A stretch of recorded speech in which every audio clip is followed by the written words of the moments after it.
स्थापितं येन भूतले स्वयं रूपं ददाति स्वपदान्तिकं वन्देऽहं श्रीगुरुं श्रीयुतपदकमलं श्रीगुरून् वैष्णवांश्च श्रीरूपं साग्रजातं सहगण रघुनाथान्वितं तं सजीवं साद्वैतं सावधूतं परिजनसहितं कृष्णचैतन्यदेवं श्रीराधाकृष्णपादान् सहगण ललिता श्रीविशाखान्वितांश्च हे कृष्णकरुणा सिन्धो दीनबन्धो जगत्पते गोपेश गोपिका कांत राधा कांत नमोस्तुते भक्त कांचन गौरांगी राधे वृंदावनेश्वरी वृषभानुसुते देवी प्रणमामि हरिप्रिये वाञ्छाकल्पतरुभ्यश्च कृपा सिन्धुभ्येव च पतितानां पावनेभ्यो वैष्णवेभ्यो नमो नमः।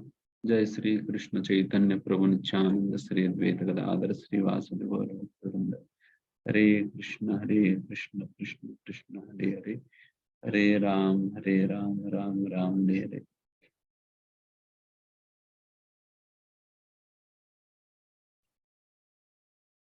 कृष्णदाय कृष्ण पृष्ठाय भूतले श्रीमते भक्तिवेदांत स्वामी नामिने नमस्ते सारस्वती देवे गौरवाणी प्रसाद निर्विशेष शून्यवाद पाश्चात्य देश तारण।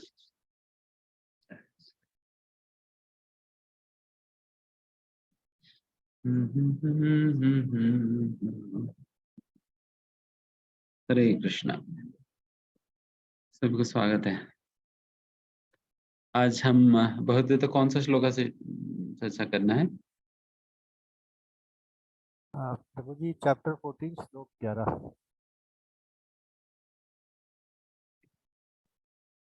यस।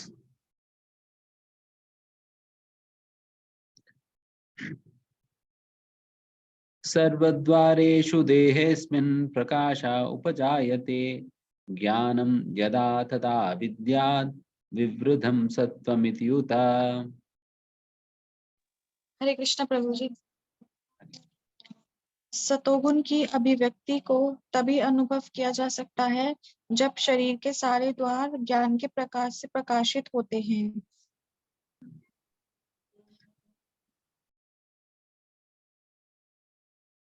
हमारा शरीर को नवद्वारे पूरे गेहे कहा जाता है।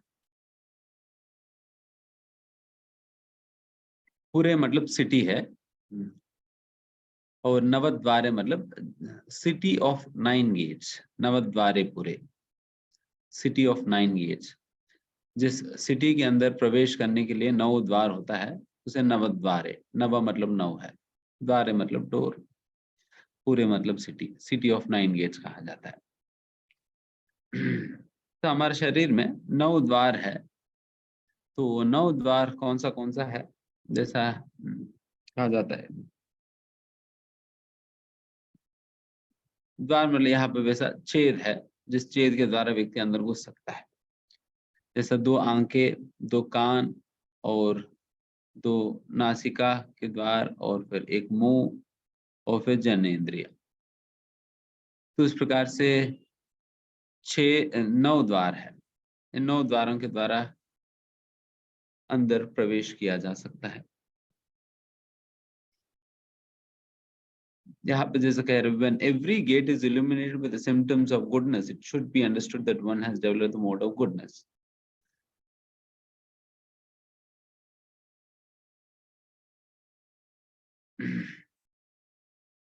यहाँ पर बता रहे हैं कि हर दरवाजे पे, हर दरवाजा या हर द्वार जो है जब कांति से, प्रकाश से प्रकाशमान हो जाएगी, देन फिर व्यक्ति सद्गुण में पहुंच जाता है। फिर प्रकाशमान होने का क्या मतलब होता है कि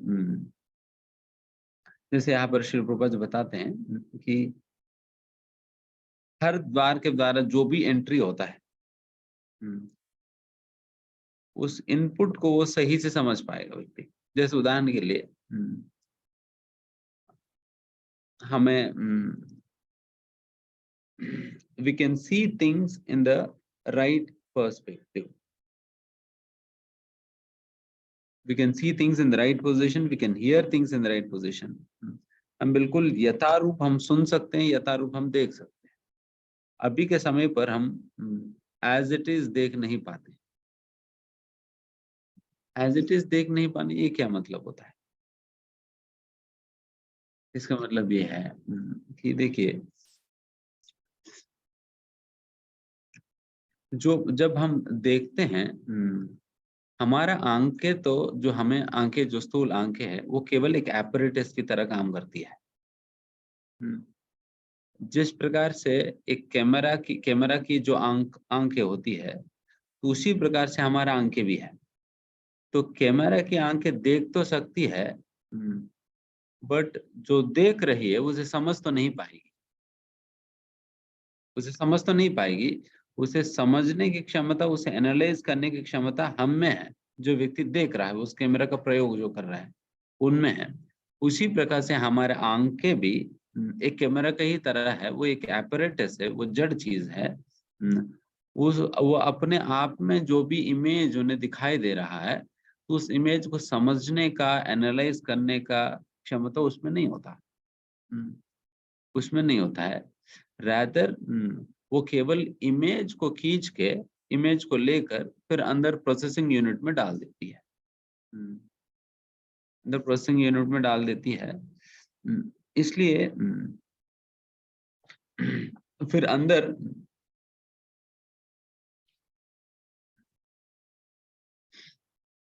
प्रोसेसिंग यूनिट में, मतलब हमारा बुद्धि में, इसलिए हर इंद्रिय के संबंध में एक सूक्ष्म इंद्रिय भी होता है। सूक्ष्म इंद्रिय भी, हर इंद्रिय के संबंध में एक सूक्ष्म इंद्रिय, जैसा मतलब आंखें का प्रोपोर्शन में ही एक सूक्ष्म आंखें होते हैं, जो कि एक्चुअली में जिस चीज को हम देख रहे हैं उसको एनालाइज करने की क्षमता है। उसी प्रकार से कान का भी इत्यादि।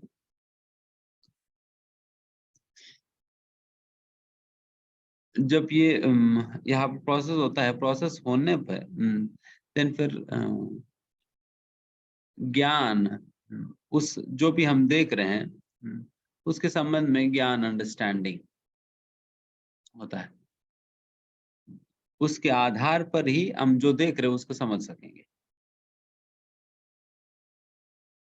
जैसे उदाहरण के लिए, जिनको बस के विषय में किसी भी प्रकार की जानकारी नहीं है, मान लो बस के विषय में उनको जानकारी नहीं है, उन्हें कभी अपना जीवन में बस को देखा ही नहीं है, बस के विषय में उन्होंने सुना नहीं है, बस के विषय में कुछ जानकारी नहीं है, वैसा व्यक्ति को बस दिखाएंगे तो उन्हें कुछ समझ आएगी? वैसा व्यक्ति को बस दिखाएंगे तो कुछ समझ आएगी? नहीं। इसका मतलब ये नहीं हुआ कि उनको बस दिखाई नहीं दे रहे। बस दिखाई दे रही है, दिखाई तो दे रहे हैं उनको, बट उस जो दिख रही है उसे समझने की क्षमता उसमें नहीं है, क्योंकि उसके संबंध में उन्हें ज्ञान नहीं है। इसलिए हमें ज्ञान का जरूरत पड़ता है। जब तक ज्ञान का सपोर्ट नहीं रहेगा, तब तक हमारे आंखें किसी भी चीज को देखने पे भी उसे समझने की क्षमता उसमें नहीं रहेगी, उसमें समझने की क्षमता नहीं रहेगी। और तो मैं देख तो लूंगा, बट फिर उससे कोई फर्क नहीं पड़ने वाला है ना। तो उस प्रकार से ही इसलिए यहाँ पर बताए जा रहे इसलिए व्यक्ति जो जो उन्हें दिख रहे हैं, तो उसे अपने वास्तविक रूप में उसे समझ नहीं पाएंगे, या उनके वास्तविक रूप में उसे देख नहीं पाएंगे, अन्यथा कहा जाए तो ये यहाँ पर वही बात कहा जा रही है कि जब व्यक्ति सत्व गुण में पहुंच जाता है, then फिर व्यक्ति हर एक चीज को अपने वास्तविक रूप में देख सकेगा, हर एक चीज को अपने वास्तविक रूप में सुन सकेगा। हर चीज को वो वास्तविक रूप में, उसके स्वाद भी उन्हें पता चलेगी, इत्यादि इस प्रकार की चीजें बता रहे हैं हम भगवान।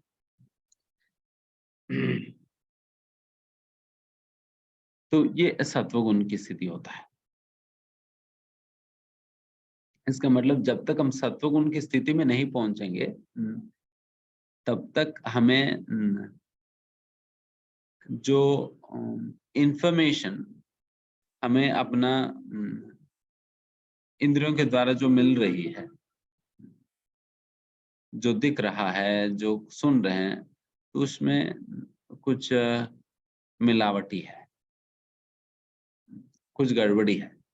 बिकॉज वो अपने वास्तविक रूप में हमें दिखाई नहीं दे रहे हैं, वास्तविक रूप में हमें सुनाई नहीं दे रहे हैं।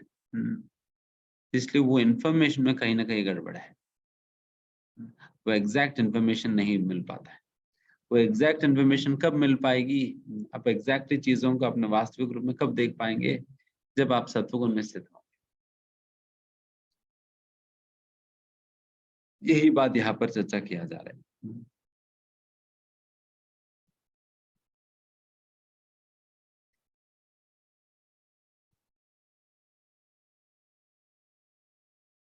बिकॉज यहाँ प्रभुपाद कहते हैं कि one becomes cleansed inside and outside. तो उस प्रकार से व्यक्ति आंतरंगिक रूप से और बहिरंगिक रूप से सत्वगुण में स्थित होने पे आंतरंगिक रूप से और बहिरंगिक रूप से वो स्वच्छ हो जाता है। उस स्वच्छता की अवस्था में वो चीजों को अपने वास्तविक रूप में देख पाएगा, सुन पाएगा। नहीं तो स्वच्छ नहीं है, देन फिर वो मिश्रण होगा, जो भी गंदगी है उस गंदगी का मिश्रण होगा उसमें, इंफॉर्मेशन में, एंड फिर वही चीजें हम स्वीकार कर रहे हैं।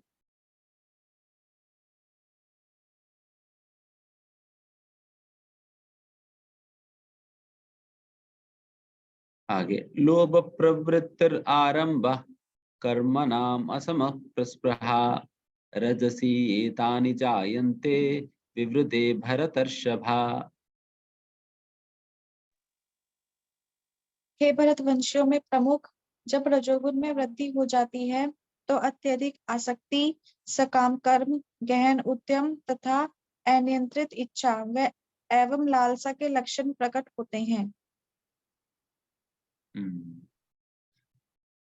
ऊपर सत्वगुण की लक्षण बताई गई है, यहाँ पर रजोगुण के लक्षण बताए जा रहे हैं। जब रजोगुण बढ़ जाता है देन क्या लक्षण दिखाई देते हैं, अत्यंत आसक्ति दिखाई देता है एंड और अति प्रयास व्यक्ति करेगा और उनकी इच्छाएं भी बहुत ही प्रबल और अनियंत्रित रहेगी एंड कुछ न कुछ पाने का एक तीव्र इच्छा रहेगी, लालसा रहेगी उनके अंदर। इसलिए जो व्यक्ति रजोगुण में है वो बहुत व्यस्त रहेगा, वो बहुत व्यस्त रहेगा। जैसे कि कई बार हम भगवद गीता बांटते वक्त हम कई लोगों से मिलते हैं, कई लोग कहते अरे अभी किन के पास इतना समय है, भगवद गीता क्या पढ़ पाएंगे, हमारे पास अपने ही काम करने के लिए समय नहीं है, भगवद गीता क्या पढ़ते रहेंगे हम। तो फिर ये व्यक्ति क्या कर रहा है, तो व्यक्ति रजोगुण में है।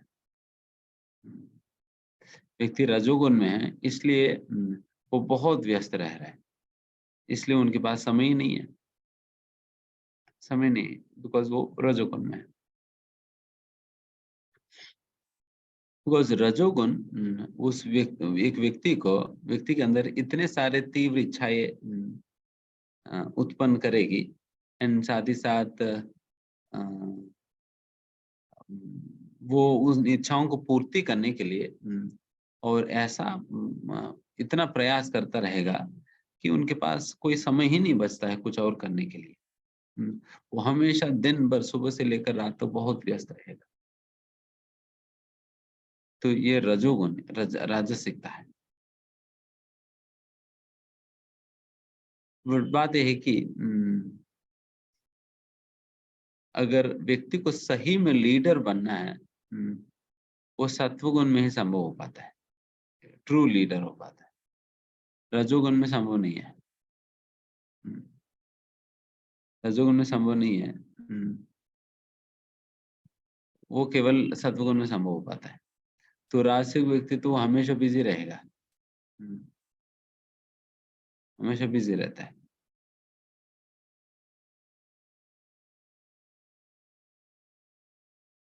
तो असलियत में एक ट्रू लीडर मतलब he deals with people, not only the project.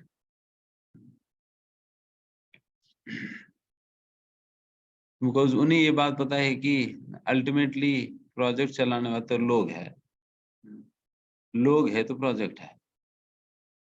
ये जो रजोगुण वाला क्या करेगा, वो प्रोजेक्ट ही करता रहेगा, उनके पास लोगों के लिए समय नहीं होगा। एंड लीडर क्या करेगा, वो वैसा लोगों को समय देगा जो लोग प्रोजेक्ट संभालेंगे। तो उस प्रकार से उनकी व्यवहार रहेगी, है ना। इसलिए रजोगुण राजसिक व्यक्ति वो हमेशा बहुत ही आसक्त, और कुछ करना है, कुछ दिखाना है, कुछ पाना है, इसी पैशन के साथ वो जिएगा, बहुत पैशनेट रहेगा।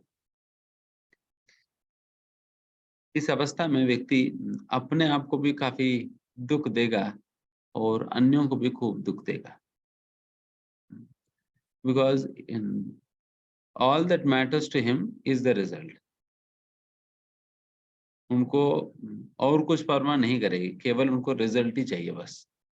वो रिजल्ट लाने के लिए चाहे उन्हें 10 लोगों को मारना पड़े, कुछ करना पड़े, कुछ भी कर लेगा वो, बस मुझे चाहिए रिजल्ट। वो आसक्ति है उस रिजल्ट को पाने के लिए। तो इस प्रकार की व्यक्तित्व है ये जो राजसिक व्यक्ति।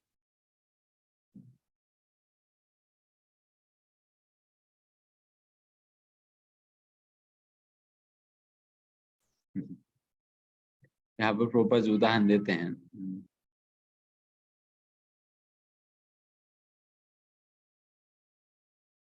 एक राजसिक व्यक्ति हमेशा अपना स्थिति को, चाहे जो भी पोजीशन को, one in the mode of passion is never satisfied with the position he has already acquired, he anchors to increase his position। जो व्यक्ति रजोगुण में है वो कभी भी अपना स्थिति से संतुष्ट नहीं होगा, वो हमेशा अपना स्थिति को और आगे बढ़ाने का ही प्रयास करता रहेगा। अभी मैनेजर बन गया, फिर उसके बाद मैनेजर एमडी बनना है, फिर उसके बाद कंपनी का मालिक बनना है, फिर उसके बाद 10 कंपनी खरीदना है, ये करना है, वो करना है, हमेशा ही करने का ही चक्कर में बना रहेगा। एंड फिर आगे प्रोपाज कहते हैं कि जैसे उदाहरण के लिए अगर उन्हें घर बनाना हो, घर बनाना है, देन फिर वो बस घर बनाने में ही उनको पूरा समय ऐसा लगा देगा कि एज इफ वो शाश्वत काल के लिए उसी घर में रहने वाले। उस प्रकार से अपना जान लगा देगा उसी में।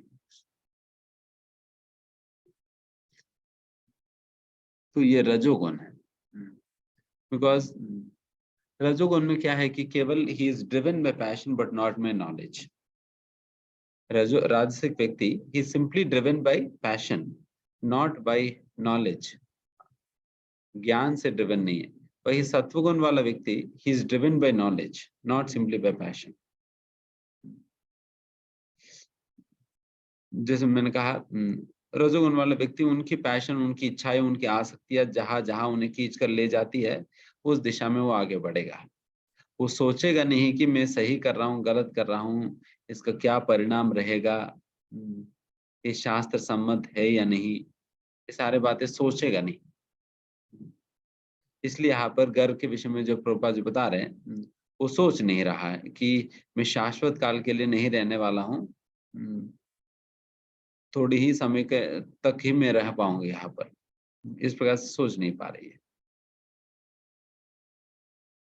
उस प्रकार से रजोगुण वाला व्यक्ति का बुद्धि काम नहीं करता है, मतलब इंटेलिजेंस काम करता है, बट वो intelligence is driven by mind, क्योंकि माइंड में अटैचमेंट है, एंड वो अटैचमेंट जहां जहां उन्हें खींचती है वो बुद्धि भी वही लगाएगा, अपना पैशन को पूर्ति करने के लिए बुद्धि लगाएगा। बट सत्वगुण वाला व्यक्ति माइंड फॉलोस इंटेलिजेंस। सत्वगुण वाले व्यक्ति के लिए इंटेलिजेंस आगे रहेगी और माइंड उसको पीछे पीछे जाएगी, बिकॉज इंटेलिजेंस में सोचता है व्यक्ति, मैं सही कर रहा हूँ, गलत कर रहा हूँ, कैसे कर रहा हूँ, क्या कर रहा हूँ, ये सारा सोचता है।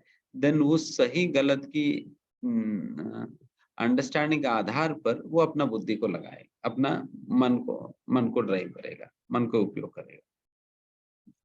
तो इस प्रकार से for passionate, mind is on the top. For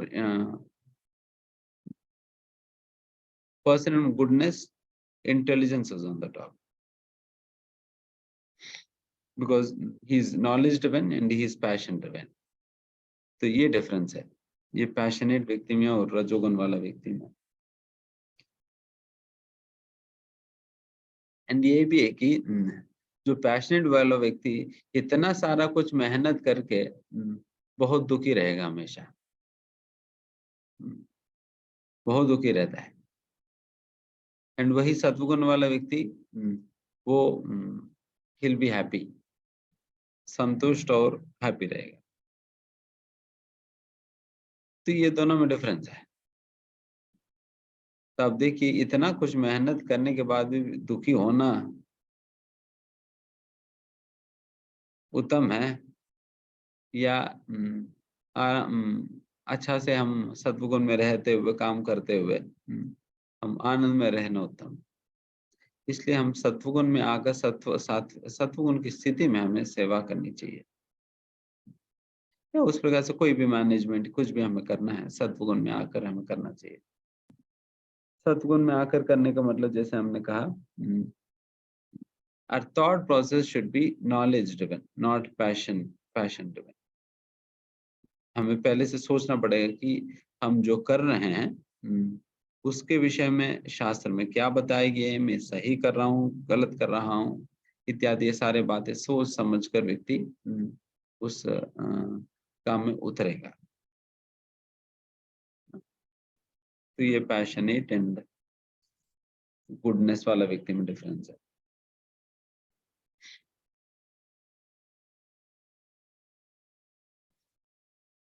and ये पैशनेट व्यक्ति इतना पैशनेट होगा कि अगर उनका जिस चीज की प्रति पैशन है, अगर किसी को घर खरीदना है, घर बनाना है, अपना कुछ घर चाहिए, उसके प्रति इतना पैशनेट हो जाएगा, अगर उन्हें नहीं मिल पाया देन फिर वो बहुत दुखी हो जाएगा,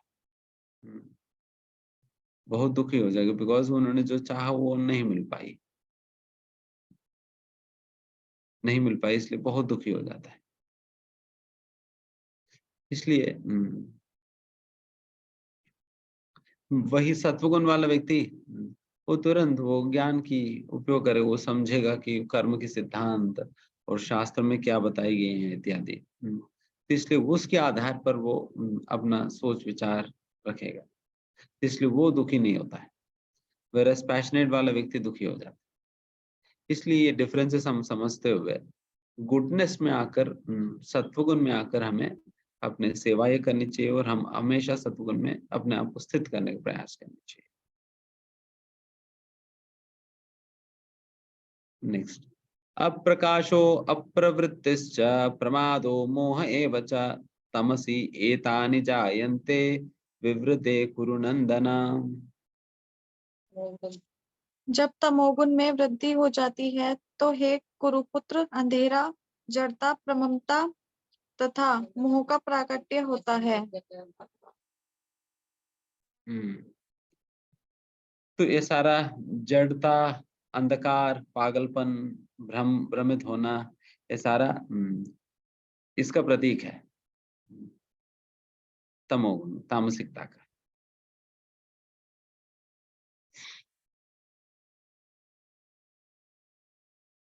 जैसे उदाहरण के लिए एक डिस्को में क्या होता है, पूरा अंधेरा कर देते हैं, तामसिक स्थान है।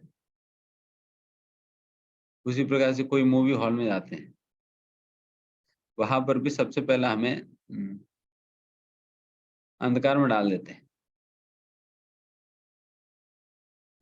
मूवी का एक बहुत अच्छा उदाहरण है इस भौतिक दुनिया के संबंध में।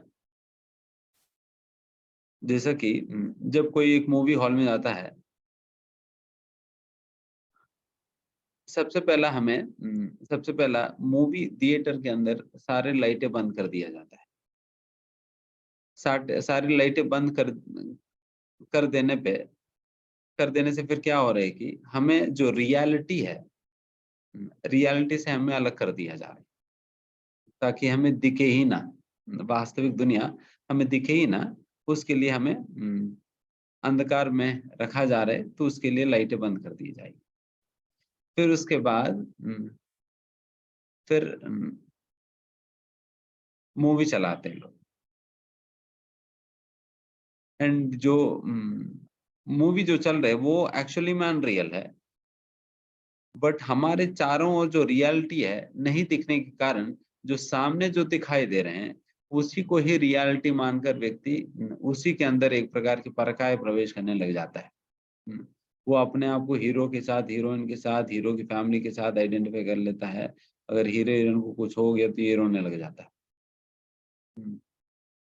अगर उनका किसी की किडनैप हो गया देन फिर ये परेशान हो जाता है, अरे किडनैप हो गया अभी क्या करें, बिकॉज फिर वो फॉल्स लाइफ में अंदर घुस गया व्यक्ति, माया की दुनिया में अंदर घुस गया। एग्जैक्टली माया भी इसी प्रकार के काम करती है, इसी को प्रक्षेपात्मक आवरणात्मक शक्ति कहा जाता है। आवरणात्मक शक्ति में पहले क्या किया जाता है कि हमें रियलिटी से अलग कर दिया जाता है, अंधकार में रख के। इस प्रकार से सबसे पहला हमें थिएटर में भेजने के बाद लाइटें बंद कर दी गई हैं और अंधकार में डाल दिए गए हैं, जिससे हमें रियलिटी से अलग कर दिया गई है। तो उसी प्रकार से आवरणात्मक शक्ति जो है हमें रियलिटी से अलग कर देती है। रियलिटी क्या है? हम ये शरीर नहीं, हम आत्मा है, और सारा सृष्टि का मूल भगवान है। तो इस प्रकार की जो बातें से हमें अलग कर देती है अंधकार में। प्रक्षेप आवरणात्मक शक्ति, आवरण मतलब एक पर्दा है, एक पर्दा है। एंड फिर उसके उपरांत हमें प्रक्षेपात्मक शक्ति जो है वो हमें भ्रमित कर देती है। भ्रमित कर देना मतलब हमारे सामने कुछ और मूवी चला दी जाएगी। कौन सा मूवी चल जाता है? अपना परिवार वाला मूवी चल जाता है। जैसा यहाँ पर जो मूवी थिएटर में बैठा हुआ व्यक्ति, वो उस स्क्रीन पे जो लोग देख रहे हैं उनके साथ अपने आप को आइडेंटिफाई कर लेता है ना। ये हीरो हीरोइन, हीरो की परिवार, ये विलन है, विलन को वो भी अपना दुश्मन मान लेता है। तो उस प्रकार से तो फिर वो सारा मतलब बिल्कुल उसमें घुस गया व्यक्ति। उसी प्रकार से यहाँ पर भी हमें ये बुला दी गई है कि हम शरीर नियम आत्मा है, हम भगवान के अंश है, भगवान के हम सभी एक ही परिवार के इत्यादि सारा भूल गए। अभी जो यहाँ पर आपको यहाँ का मूवी भौतिक दुनिया के अंदर जो मूवी दिखाए जा रहे हैं, जो एज ऑफ नाउ जो परिवार के साथ, जिस परिवार के साथ हम रह रहे हैं, तो उन्हीं के साथ हम आइडेंटिफाई करने लग जाते हैं। ये मेरा भाई है, ये मेरा भाभी है, ये मेरा पिता है, ये मेरी माँ है, ये वो है, बच्चे हैं, ऐसा कुछ करके फिर सभी लोगों को हम ये बना लिया हमने। जैसे ये व्यक्ति मूवी के अंदर कैरेक्टर्स के साथ अपने आप को आइडेंटिफाई कर लिया, उसी प्रकार से हम इस भौतिक दुनिया के अंदर कैरेक्टर्स के साथ हम अपने आप को आइडेंटिफाई करने लग जाते हैं। एंड ये व्यक्ति जिस प्रकार से उस मूवी में जो कुछ भी होता है उससे प्रभावित होकर ये भी व्यक्ति के अंदर अनेक प्रकार के इमोशंस, रोना धोना, हंसना वसना, ये सारा कुछ होने लगता है। तो उसी प्रकार से हमें भी हमारे अंदर भी जो कुछ भी परिवार के साथ इत्यादि होता है तो हमारे अंदर भी कभी रोएंगे, हंसेंगे, खेलेंगे, कूदेंगे, जो कुछ भी, फिर ये सारा कुछ चलता रहता है। तो ये हमारा जीवन का मूवी है, रियल टाइम मूवी, जो एक्चुअली में हम घुस कर जी रहे हैं उसी मूवी में। इसलिए भगवद गीता के सहारा लेके व्यक्ति या साधुओं के सहारा लेकर फिर इस जोटा जीवन से व्यक्ति बाहर निकलता है, इस बात को समझते हुए यस, मैं ये शरीर नहीं हूं, मैं आत्मा हूं, और ये आत्मा जो है भगवान की अंश है, और सारे के सारे जीव सभी का सभी इसी भगवान के अंश है, इसी भगवान के अंश है। तो इसलिए ये केवल यही 4 लोग मेरे परिवार के नहीं हैं, बल्कि सभी के सभी लोग मेरे ही परिवार के हैं, मेरे ही परिवार के हैं करके इस समझ के साथ व्यक्ति जीने लग जाए। तो ये इल्यूमिनेशन है, ये इल्यूमिनेशन, ये सत्वगुण। तो सत्वगुण की स्थिति में व्यक्ति को पहुंचकर फिर उस स्थिति में उनको जीवन जीना चाहिए। नहीं तो पैशनेट मोड में, फिर अज्ञानता में ही वो अपना सारा जीवन बिता देगा।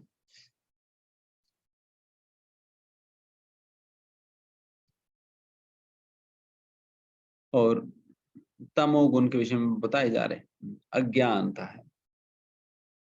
अज्ञानता अंधकार का सूचक है, या अंधकार अज्ञानता का सूचक है। जिस प्रकार से अंधकार में हमें क्या चीज कहाँ पर रखा है हमें समझ नहीं आता है, उसी प्रकार से ही देन फिर व्यक्ति क्या कर रहे हैं इत्यादि पता नहीं चल पाएगी। हो सकता है कि वो व्यक्ति चलते चलते कुछ जिस चीज के ऊपर पैर रखना ही नहीं चाहिए उसके ऊपर उन्होंने पैर रख दिया, इत्यादि इत्यादि गलत गलत चीजों से हो सकता है। उसी प्रकार से अंधकार में व्यक्ति वो क्या कर रहे हैं उन्हें पता नहीं चलता है। तो उसी प्रकार से जो अज्ञान में है व्यक्ति, तो उन्हें भी वो भी एक पागल की तरह ही कार्य करता है, पागल की तरह कार्य करता है। बिकॉज उनको पता नहीं क्या चीज क्या है, मुझे क्या करनी चाहिए, मुझे क्या नहीं करनी चाहिए, मुझे कैसे व्यवहार करनी चाहिए, इत्यादि इन सारी चीजों का कोई अंडरस्टैंडिंग नहीं है, इसलिए वो पागल व्यक्ति की तरह कार्य करता है। ये तमोगुण के लक्षण है। सच में अगर पागलपन देखना है तो देन फिर पाश्चात्य देशों में जाना होगा। तो वहां पर बहुत ही अनप्रेडिक्टेबल बिहेवियर होता है लोगों की, समझ नहीं आता कौन क्या कैसे क्यों कर रहे हैं।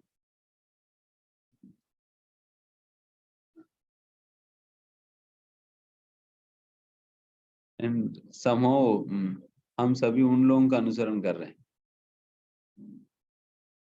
इसका मतलब हम भी कुछ समय के बाद उसी पागलपन की स्थिति में पहुंच जाएंगे जिस स्थिति में आज वो लोग हैं। तो यही एडवांसमेंट है। तो पूछा जाए कि एडवांसमेंट किसकी ओर जा रहे, तो फिर यही कहना चाहिए कि हम एडवांस हो रहे हैं मेंटल हॉस्पिटल की ओर, आगे बढ़ रहे, बस 10 कदम ही दूरी है, 10 कदम चलेंगे तो पहुंच जाएंगे हम मेंटल हॉस्पिटल में, उतने एडवांस हो जा रहे हैं।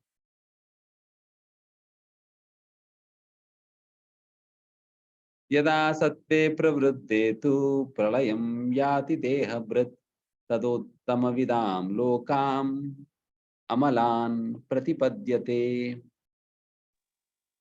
जब कोई सतोगुण में मरता है तो उसे महर्षियों के विशुद्ध उच्चतर लोकों की प्राप्ति होती है। जो उस प्रकार से कोई अगर सत्वगुण में मरेगा, शरीर छोड़ेगा, ऊर्ध्वम गच्छन्ति सत्वतः, तो ऊपर की लोकों की प्राप्ति उन्हें होगी। जैसा इस पूरा ब्रह्मांड के अंतर्गत 14 भुवन है, आप लोगों ने सुना होगा। 3 लोक है, ये 14 भुवन कहा जाता है। 3 लोक और 14 भुवन ये कैसे है? इसका मतलब है कि ये ये 3 लोक मतलब ये प्लैनेटरी डिविजन्स है बेसिकली। प्लैनेटरी डिविजन मतलब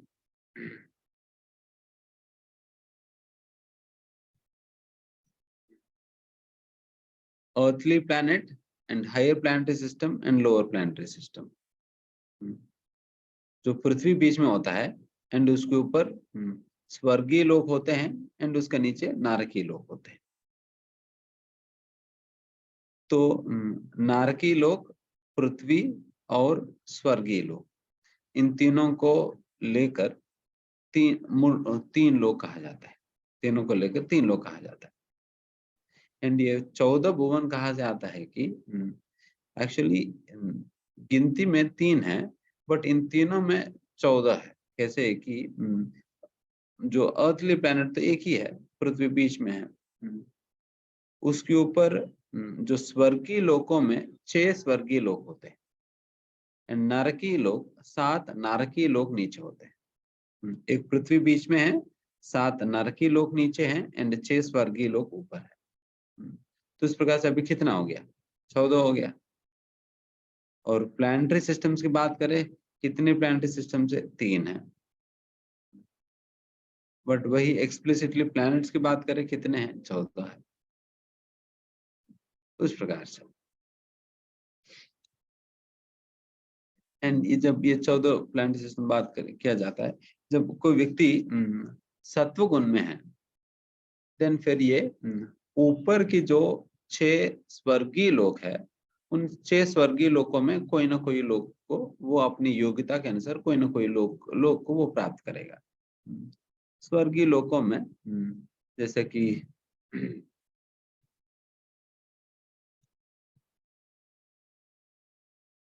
जनलोक, तपोलोक, महरलोक, स्वर्गलोक, स्वरलोक और ब्रह्मलोक, ये सारा अलग अलग प्रकार के लोक हैं। जनरली लोग केवल स्वर्ग के रूप में ही जानते हैं, बट उसमें कई कैटेगरीज है। जैसे स्वर लोक में ये जो भी इंद्र इत्यादि देवताओं के विषय में जो भी हम सुनते हैं, वो सभी इसमें रहते हैं। जैसा महरलोक में, तपोलोक में वगैरह वो सिद्ध पुरुष रहते हैं, जो बिल्कुल योग में बिल्कुल सिद्धि प्राप्त कर चुके हैं। वैसा लोगों को वहां पर सिद्ध लोक में, महरलोक में वैसा भेजा जाता है, जो कि स्वर्ग से भी काफी परे है। तो इस प्रकार से ये 6 प्रकार के लोक है ऊपर। तो इन 6 प्रकार के लोकों में कहीं ना कहीं जाएगा व्यक्ति, जब कोई सत्वगुण में वो अपना शरीर छोड़ेगा तो।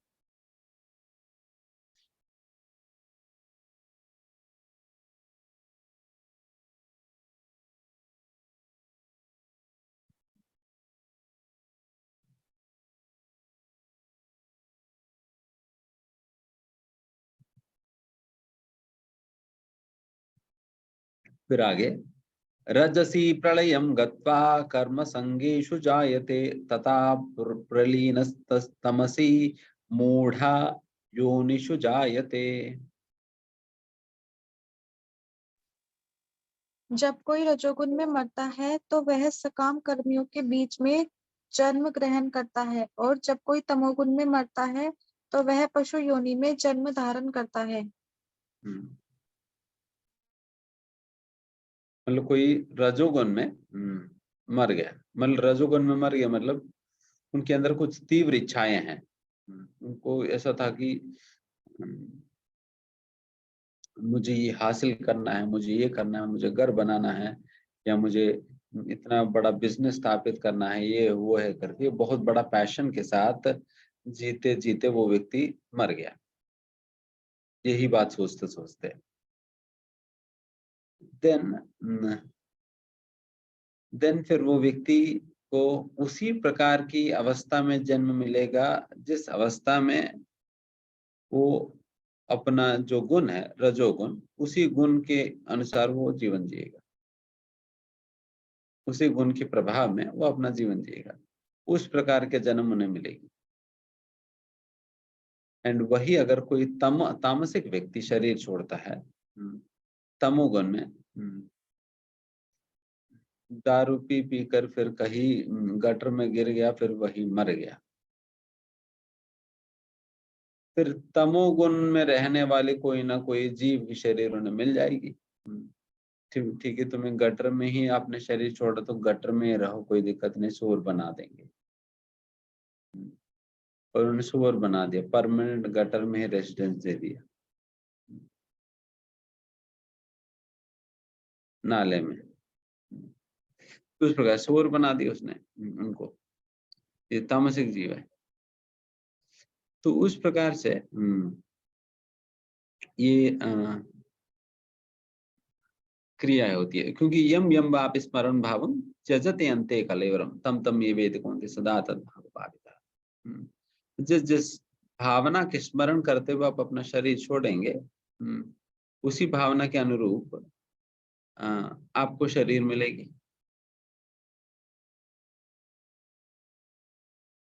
जैसे कि हम कल कोई प्रोग्राम गए थे, कहीं कुछ प्रोग्राम बुलाए थे, कोई शरीर छोड़े थे, तो फिर वहां पर कोई संताप सदा सभा हो रहा था, भगवती तो बांटने का मौका था, तो हम चले गए।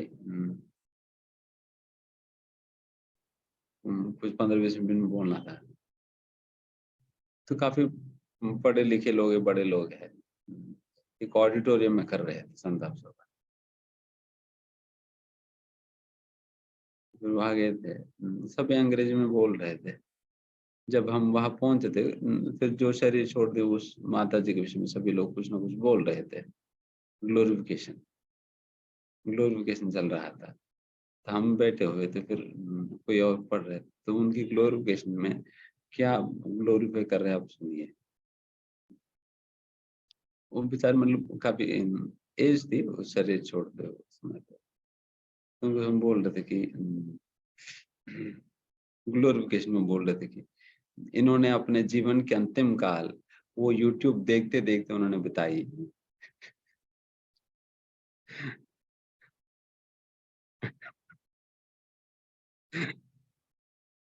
और यूट्यूब में क्या देखती थी, फिर उनको जो भी बीमारियां थी, उन बीमारियों की हल करने के लिए जो बेस्ट से बेस्ट प्रोसेसेस जो होते हैं, तो उसकी ट्रीटमेंट जो बेस्ट से बेस्ट होते हैं, तो उसका खोज करते करते वो यूट्यूब में ढूंढा करती थी। देन फिर वो कह रहे थे कि अगर इस माता जी ने इसके विषय में इतना रिसर्च करी, अगर उनकी सारा रिसर्च को अगर हम एकत्रित करें, तो निश्चित रूप से एक पुस्तक बनेगा। एंड ये रिसर्च कई लोगों का काम आ सकता है, ये रिसर्च कई लोगों का काम आ सकता है। इस प्रकार की बहुत बड़ा कंट्रीब्यूशन रही है इनकी। इनकी करके वो कह रहे थे। मैं सोचो, जो व्यक्ति YouTube में समय बिता बिता कर मर गए, फिर उनको क्या जीवन मिलेगा अगले?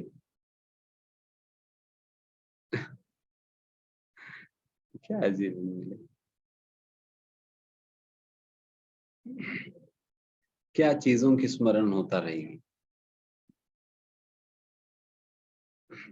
क्योंकि ना आज के समय पर लोग शरीर छोड़ते वक्त डेफिनेटली बुढ़ावस्था में बहुत परेशान होता है, परेशानी तो होता है, बट उस समय अगर व्यक्ति का पूरा चेतना केवल अपना शरीर को ठीक करने में ही अगर लग गई है, वो हमेशा बस यही बात सोच रहा है, मैं अपने आप को कैसे ठीक करूं, क्या खाऊं, कौन सा गोली खाऊं, कौन सा डॉक्टर के पास जाऊं, कौन से इलाज कराऊं, बस इसी का चिंता करते करते करते रहेंगे, then फिर व्यक्ति का दिमाग सारा का सारा उसी में ही रह जाएगी।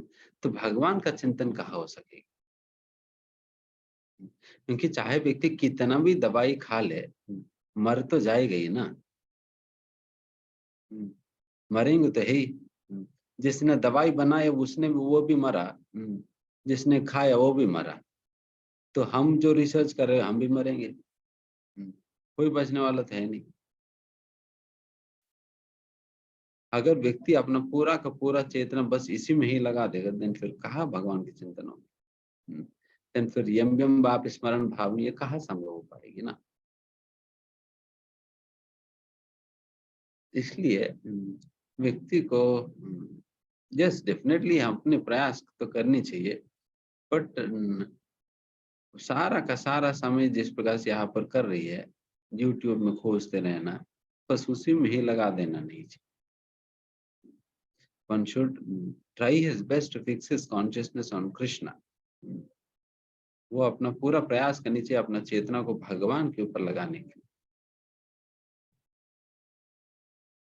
नहीं तो पता नहीं क्या हुआ है। इसलिए हाँ बताया जा रहा है सत्वगुण में आप शरीर छोड़ेंगे देन फिर ऊपर की लोकों में जाएंगे।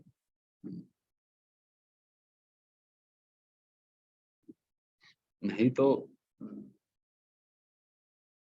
जो जनरली जो रजोगुण में है देन फिर यहीं पर ही एक पैशनेट एटमॉस्फेयर में उनकी जन्म होगा। जो लोग बिल्कुल काम वाम करने में बिल्कुल लगे पड़े हैं तो वैसा लोगों के बीच में ही जन्म होगा और उसी प्रकार का व्यक्ति हम भी बनेंगे एंड उसी अवस्था में हमारा जीवन पूरा निकल जाएगी काम करते करते।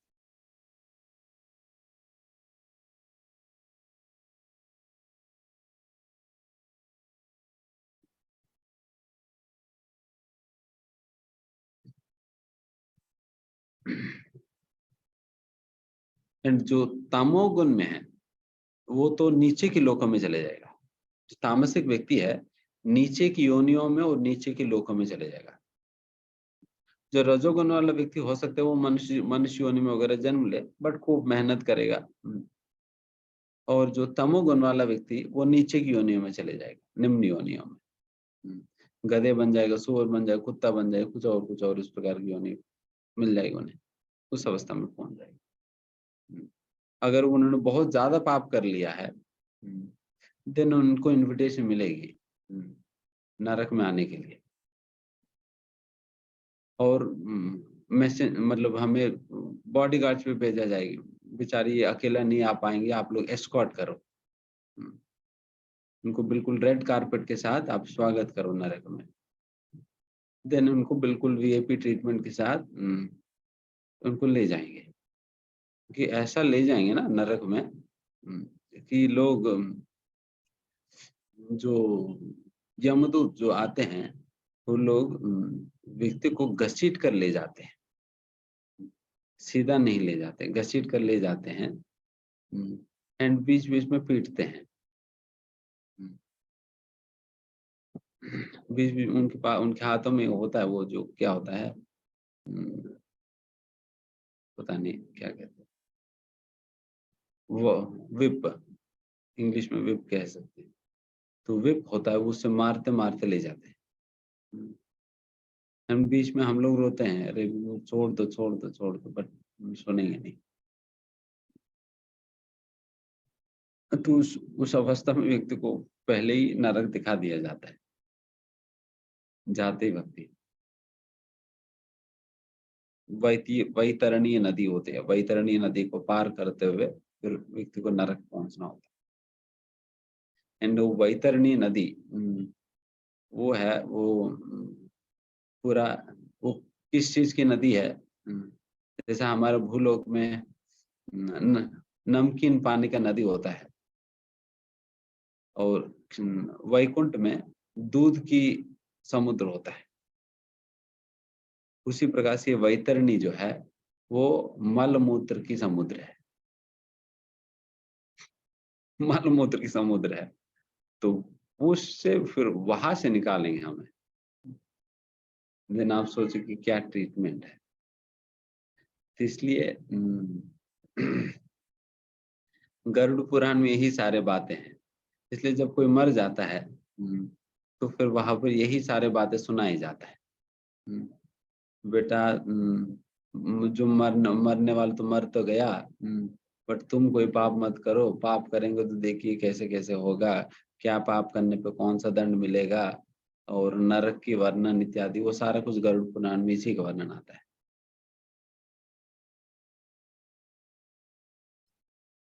कम से कम लोग ये सारे बातें सुनकर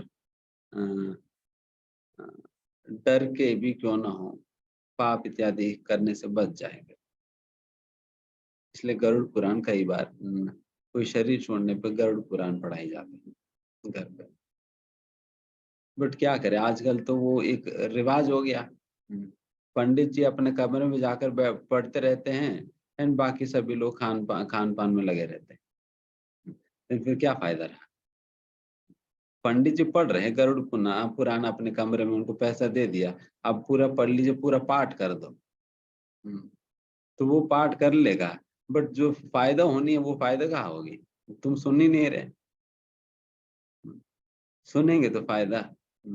अब पैसा दे दिए और उनको बिठा दिए कमरे में, जोर से मत बोलना, हमें डिस्टरबेंस होगी, अब मुंह में ही निपटा देना। तो यही काम है।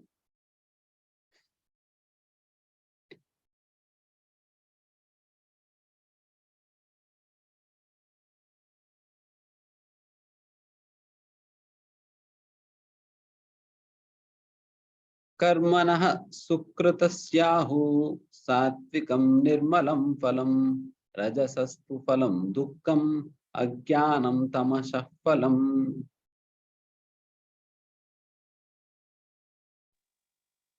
पुण्य कर्म का फल शुद्ध होता है और सात्विक कहलाता है, लेकिन रजोगुण में संपन्न कर्म का फल दुख होता है और तमोगुण में किए गए कर्म मूर्खता में प्रतिफलित होते हैं। इसके पहले वाला 3 श्लोकों में सत्व रजो तमोगुण की जीवन जीने से हमें अंतिम में कौन सा गम्य स्थान, डेस्टिनेशन मिलेगी, इसके विषय में वर्णन है। लास्ट में क्या डेस्टिनेशन मिलेगा उसका वर्णन है। एंड अभी किस चीज के वर्णन है? जब हम सत्व रजो और तमोगुण में कोई भी कार्य करते हैं उसका क्या परिणाम होगा। केवल कार्य करने पे ही इमीडिएट रिजल्ट क्या होगा, अल्टीमेट रिजल्ट क्या होगा। अल्टीमेट रिजल्ट तो अभी तक वर्णन किया हुआ है। अगर आप सत्वगुण में ही पूरा जीवन जिएंगे, सत्वगुण में अपना शरीर छोड़ेंगे, तो देन आप ऊपर के लोकों में जाएंगे। ये अल्टीमेट डेस्टिनेशन क्या होगा। एंड अभी बताए जा रहे हैं इमीडिएट परिणाम, इमीडिएट रिजल्ट क्या होता है, उसकी बातें किया जा रहा है। आप सत्वगुण में कोई कार्य करेंगे तब क्या रिजल्ट होता है, रजोगुण में कार्य करेंगे तो तब रिजल्ट क्या होने वाली है, उसी प्रकार से तमोगुण में करेंगे तो क्या रिजल्ट, उसके विषय में वर्णन इसमें बताए जा रहे हैं कि अगर कोई सत्वगुण में स्थित होकर कार्य करता है उसकी परिणाम यह है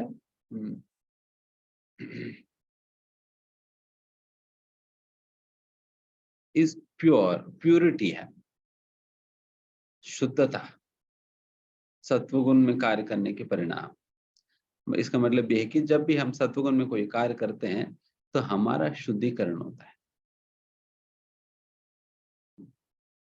हमारा शुद्धिकरण होता है। देखिए शुद्धिकरण जब हम कहते हैं तो जिस सेंस में हमारे भक्त लोग उपयोग करते हैं वो वाला शुद्धिकरण नहीं है। जैसे हमारे भक्त लोग अगर किसी ने कुछ गाली दे दिया ना, फिर कहते प्रभु जी काफी शुद्धिकरण हुआ प्रभु।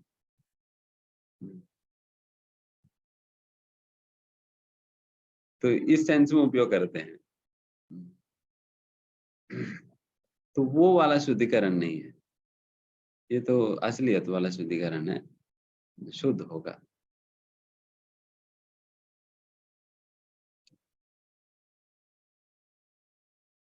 And but action done in the mode of passion results in misery. जब कोई हम रजोगुण में कोई कार्य करते हैं उसका क्या फल मिलने वाली है, दुख मिलेगा, दुख मिलेगा। बेचारे वो इतना मेहनत करके रजोगुण में इतना मेहनत करके काम किया तो परिणाम क्या बताए जा रहे, दुख मिलने वाली है।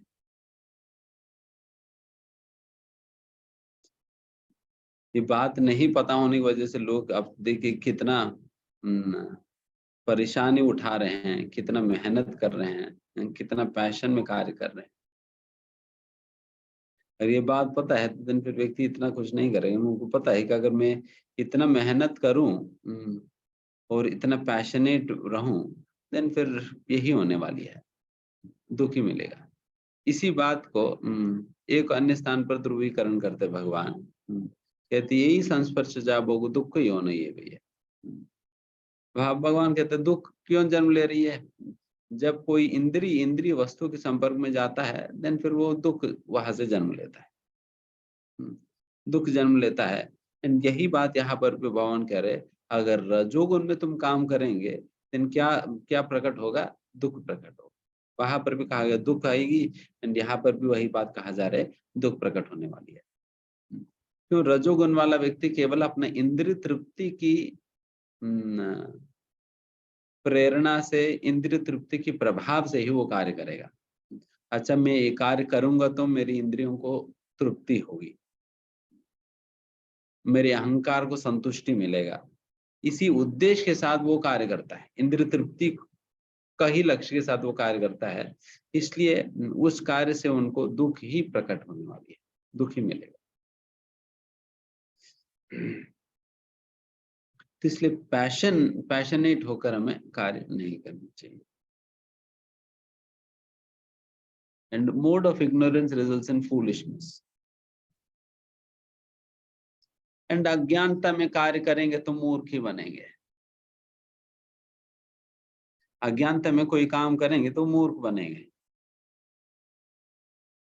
क्योंकि अज्ञानता में क्या चीज करना चाहिए, कैसे करना चाहिए, क्यों करना चाहिए इत्यादि, इन सारा चीजों को कोई जानकारी के बिना जैसा मर्जी कर लेता है। जैसा कि अल्टीमेटली एक दारू पिया हुआ व्यक्ति लोगों के सामने क्या बनता है? मूर्ख ही बनता है ना।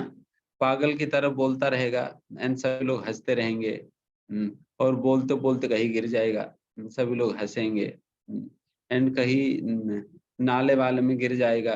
बाकी सुअर भी, वो भी सोचेंगे ये कौन सा नया सुअर आ गया हमारे पास, वो भी मारेंगे उन्हें। तो उस प्रकार से उनका सारा बेइज्जती ही होगा, मूर्ख ही बनेगा वो। तो उस प्रकार से ये तामसिक वाला व्यक्ति को इस प्रकार से सत्व, रजो और तमोगुण की क्या परिणाम होता है काम करने के बाद, ये बताइए।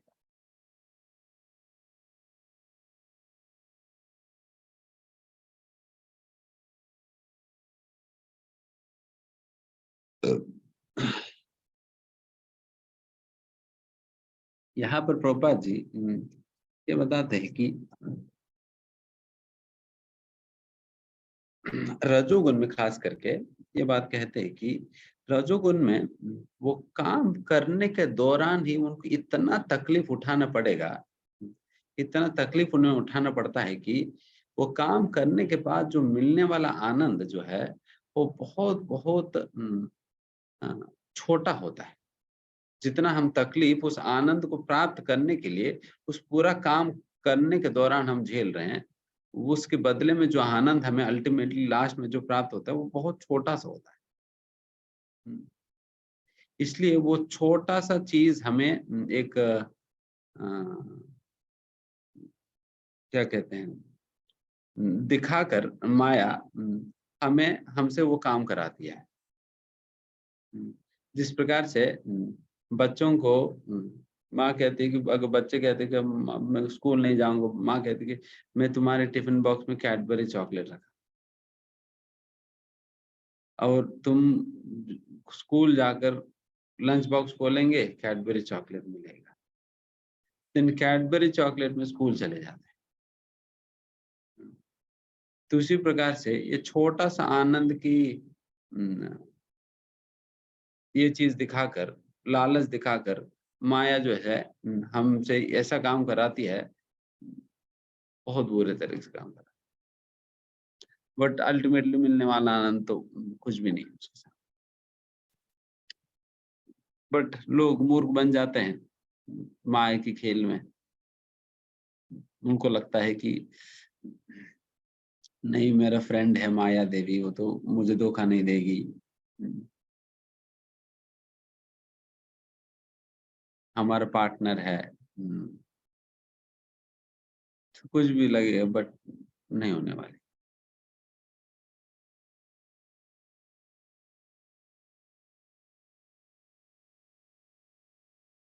इसलिए इसलिए ऐसा कहा जाता है कि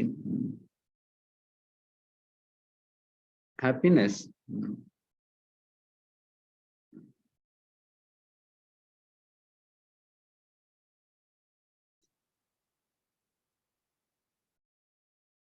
we are we spend more time in expectation of happiness than in actual happiness.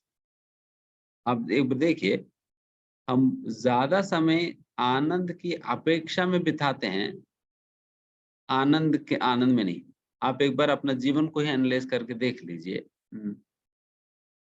आनंद की अपेक्षा में कितना समय बिता रहे हो और असलियत में आनंद में स्थित होकर कितना समय बिता रहे हो,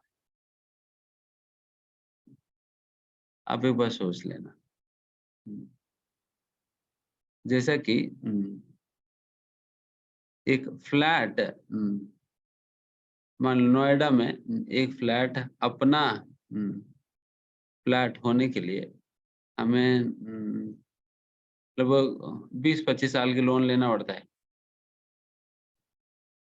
लगता है बस 20-25 साल की हमें लोन लेना पड़ता है। एंड उस लोन को क्लियर करने के लिए जितना मेहनत इत्यादि इत्यादि इत्यादि लगता है, उसकी कंपैरिजन में उस फ्लैट में रहने में जितना हमें आनंद मिलता है, वो फ्लैट कितना आनंद आपको दे पा रही है, उस आनंद की एक बार तुलना करके देख लीजिए, कितना मिलेगी, कितना नहीं मिलेगी।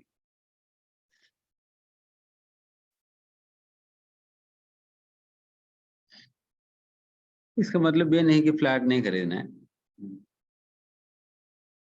यह अपना कर नहीं होना है करके तो नहीं है, बट इसका मतलब ये है कि हमें अति प्रयास करने की जरूरत नहीं है। उसी के ऊपर हम अपने सारे एक्सपेक्ट नहीं, मेरा जीवन में अगर फ्लैट नहीं है तो क्या है, क्या रहा, मेरा सारा जीवन बर्बादी माना जाएगा अगर मैं अपना जीवन में एक फ्लैट में नहीं कमा पाऊं तो वो क्या जीवन है, जीवन फ्लैट ही नहीं हमारा जीवन में। कम से कम 4 BHK नहीं तो कम से कम 3 तो हो। तो इस प्रकार से परेशान होने के लिए कुछ नहीं है। That is not worth being worried for.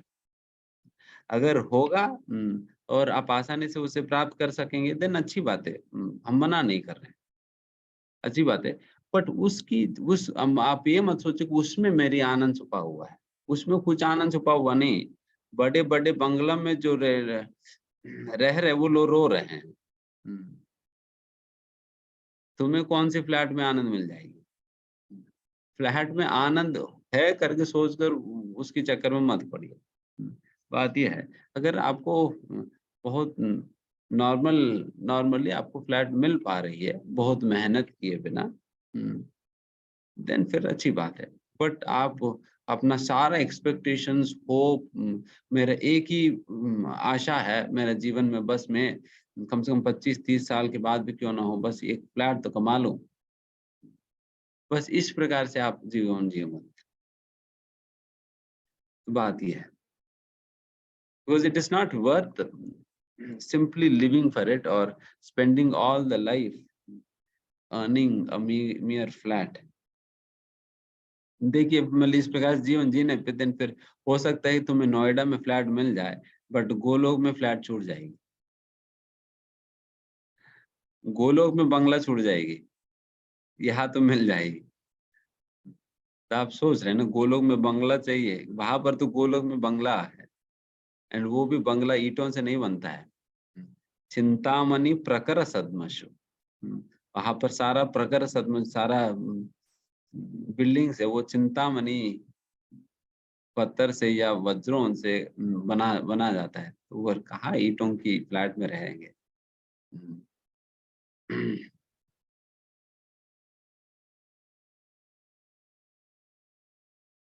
यही बात कहा जा रहा है, ठीक है। सत्वा संजायते ज्ञानम रजसो लोभ एव च प्रमादमोह तमसो भवतो ज्ञानमेव च। सतोगुण से वास्तविक ज्ञान उत्पन्न होता है और रजोगुण से लोभ उत्पन्न होता है और तमोगुण से अज्ञान, प्रमाद और मोह उत्पन्न होते हैं। क्या क्या कहाँ से निकलता है बताए जा रहे हैं। रजोगुण में काम करेंगे तो क्या आता है? लोभ। यही काम का दो बाय है, काम का दो बाय है। एक क्रोध, दूसरा लोभ। ये तीनों ब्रदर्स है।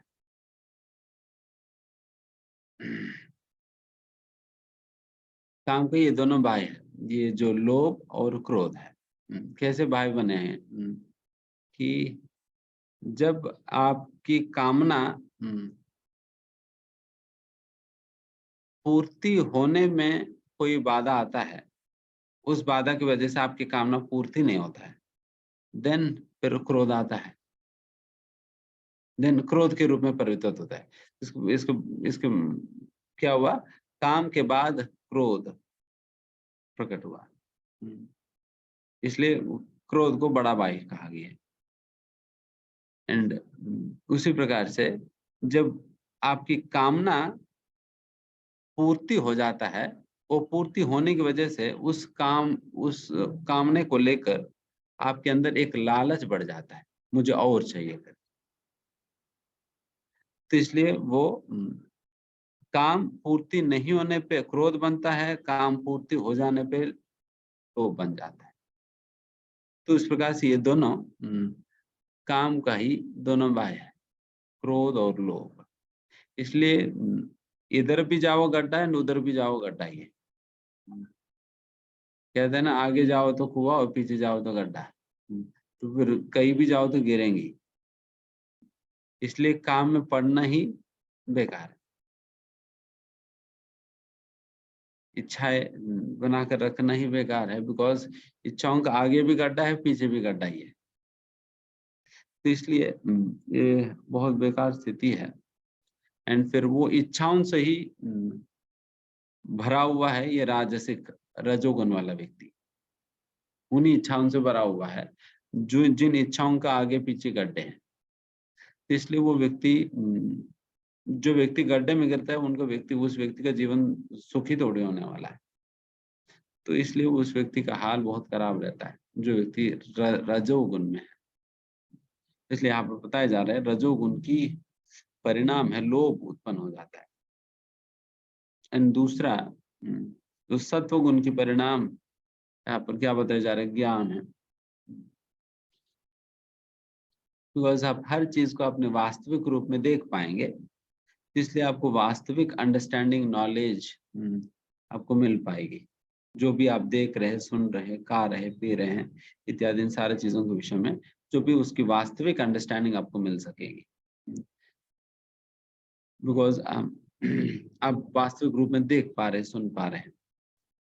तो ये सत्व गुण के लक्षण है। फिर वही रजोगुण के लक्षण में बताए जा रहे हैं।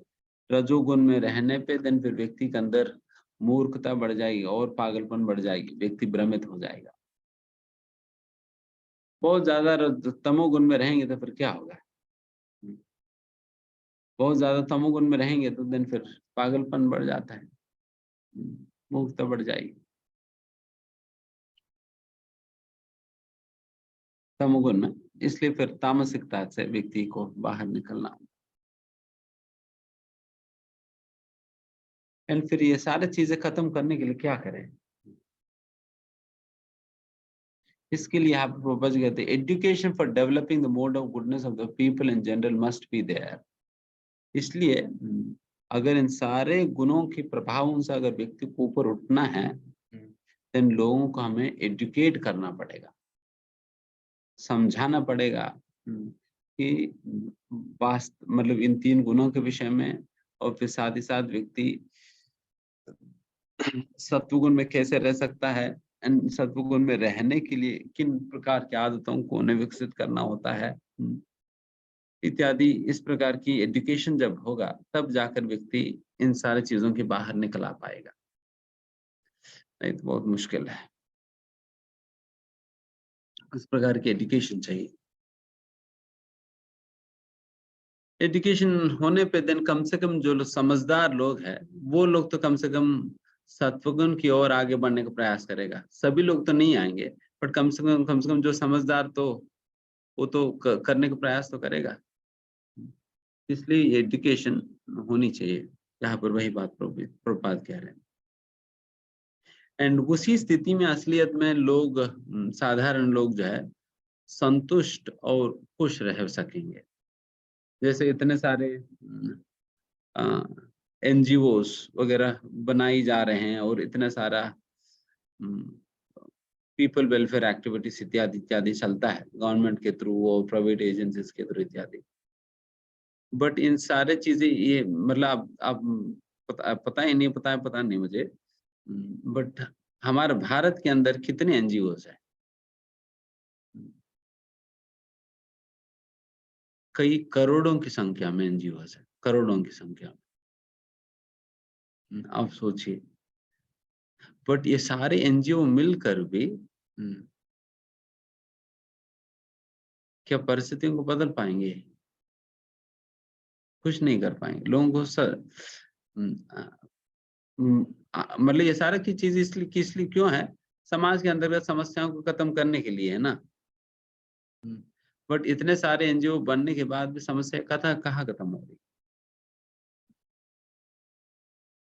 क्योंकि यहाँ पर जो मेन चीज है उसको पकड़ नहीं रहे लोग। बिकॉज जब तक लोग अज्ञान में रहेंगे, तमोगुण में रहेंगे, रजोगुण की राजसिकता में कार्य करेंगे, तब तक खुश नहीं हो पाएंगे। खुशी नहीं है। व्यक्ति को सत्वगुण में आना ही होगा और सत्वगुण में लाने के लिए सबसे पहले उनको स्पिरिचुअल एजुकेशन देना होगा। स्पिरिचुअल एजुकेशन देने पे ही व्यक्ति फिर सत्व और रजो और तमोगुण से बाहर निकल पाएगा। एंड यही बात प्रभुपाद जी का है। एंड तभी लोगों को हम खुश कर सकेंगे।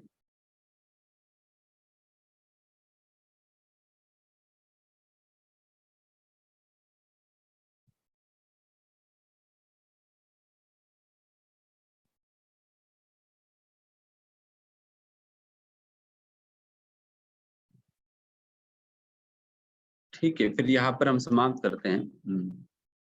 किसी को कोई प्रश्न है तो आप लोग पूछ सकते हैं।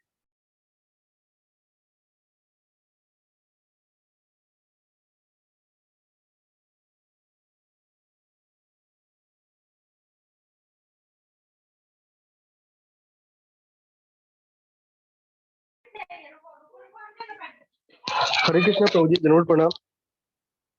हाँ, धन्यवाद ना। पहला क्वेश्चन ये है प्रभु जी कि कोई मनुष्य जन्म लेता है तो वो बहुत काम कर रहा है, मतलब रजोगुण में है, तमोगुण में है, लेकिन उसको मनुष्य योनि प्राप्त हुई है। तो उसको जो मनुष्य योनि प्राप्त हुई है वो है, अगर उसका पीछे ये रीजन है कि वो पहले वो ये इस बात को जानता था कि वो आत्मा है या सतो गुण में काम करता था, इस कारण से उसको ये मनुष्य योनि प्राप्त हुई है। लेकिन क्या जब अब जो वो रजोगुण और तमोगुण में लगा हुआ है मनुष्य योनि प्राप्त करने के बाद, तो क्या वो ये चीज भूल चुका है कि वो एक आत्मा है और वो सतोगुण उसको सत्कर्म कर्म करना चाहिए? पहला क्वेश्चन है प्रभु जी मेरा। ये दूसरा क्वेश्चन प्रभु जी ये है कि एजुकेशन सिस्टम, पहले एजुकेशन एक कर लें, मैं भी बोल जाऊंगा। हाँ। तो पहले प्रश्न, जैसा आप कह रहे हैं कि ऐसा जरूर नहीं कि कोई किसी का आत्मज्ञान हो गया देन फिर वो व्यक्ति मनुष्य बन गया। आत्मज्ञान होने के लिए तो पहले तो मनुष्य होना होगा ना। रादर हम सभी मनुष्य बने एवोल्यूशन प्रोसेस में। एवोल्यूशन प्रोसेस में यही है कि इस जानवर में जन्म लेने के उपरांत फिर उनको नेक्स्ट सीक्वेंस में ये जानवर आता है, फिर उसके बाद सीक्वेंस में ये वाला जानवर आता है, फिर उसके बाद ये वाला जानवर आता है, फिर उसके बाद मनुष्यों ने उन्हें मिलता है। उस प्रकार से सीक्वेंस होता है। उस सीक्वेंशियली हमें मनुष्य जीवन मिल गई। उस सीक्वेंशियली ये 84 लाख योनियों में सीक्वेंशियली गुजरते गुजरते गुजरते अभी मनुष्य योनि में हम पहुंच गए। उस प्रकार से हमें मिली है। एंड ऐसा नहीं कि हमें आत्मज्ञान हो गया उसकी वजह से, तो नहीं। ये भी एक है। एंड दूसरा हो सकता है हमने कुछ ऐसा कर्म किए हैं जिससे हमें निम्न योनि में जाए बिना हमें सीधा मनुष्य योनि में ही जन्म मिल गया हो। ये भी एक संभावना हो सकता है। एंड तीसरा ये भी संभावना हो सकता है कोई एक व्यक्ति पहले कोई देवी देवता हो एंड उनका टाइम खत्म हो गया वहां पर रहने की, देन फिर उन्हें नीचे आना पड़ा, फिर नीचे आ गया, फिर मनुष्य बन गया। तो ये भी एक ऑप्शन हो सकता है। तो ये वेरियस ऑप्शन है जिस प्रकार से व्यक्ति मनुष्य योनि प्राप्त कर सकता है ना, इस प्रकार से। डेफिनेटली हम अभी भूले हुए हैं अपनी वास्तविक स्थिति को, आत्मा के रूप में अपनी वास्तविक स्थिति को भूले हुए हैं।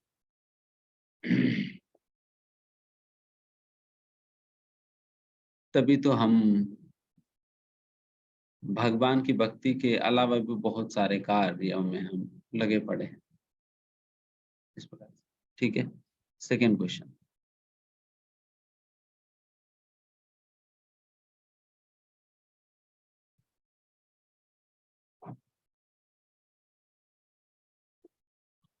हाँ, हेलो, हाँ प्रभु जी।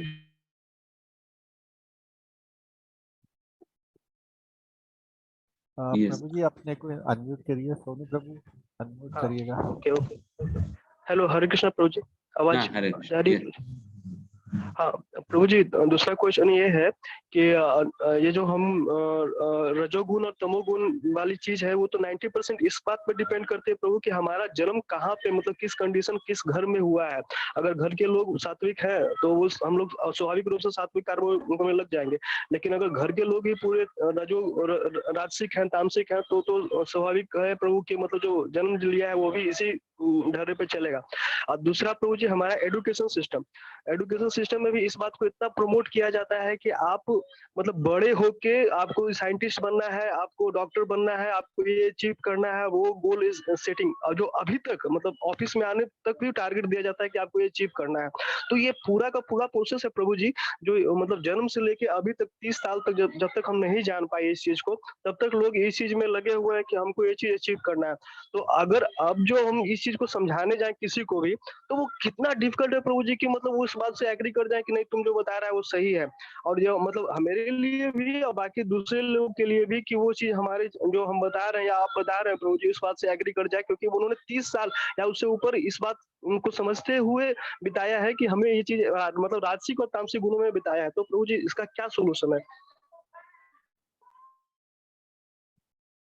उसका देखिए, डेफिनेटली लोग तो समझेंगे नहीं।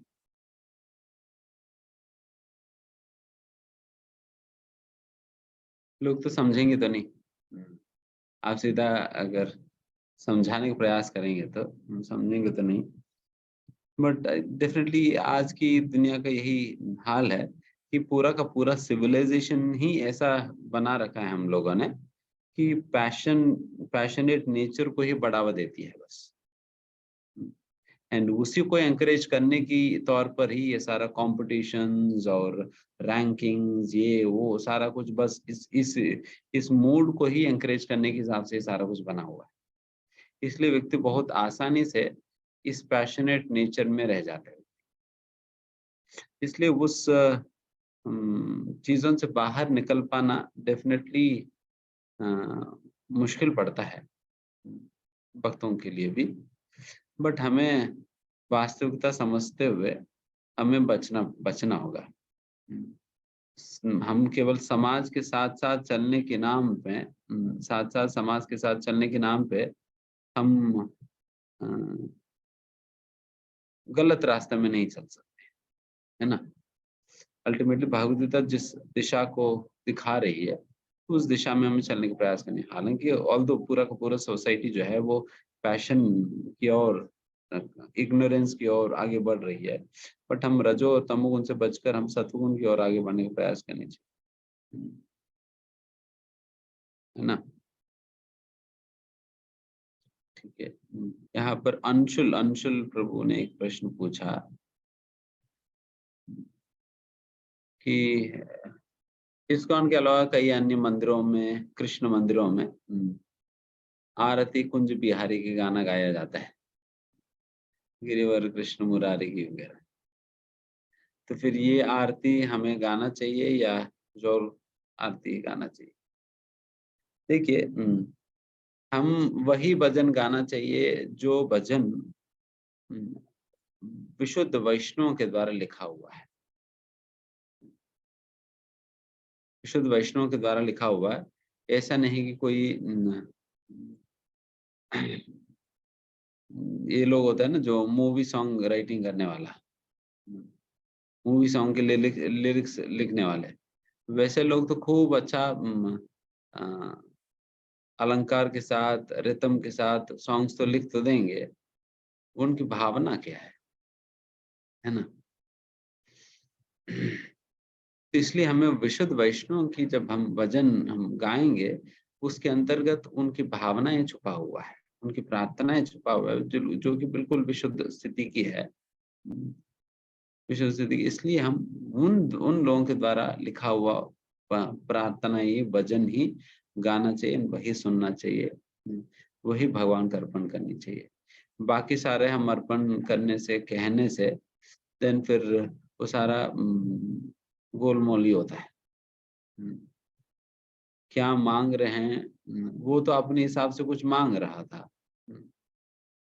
एंड फिर हम भी उस भजन गाने के दौरान वही मांगेंगे।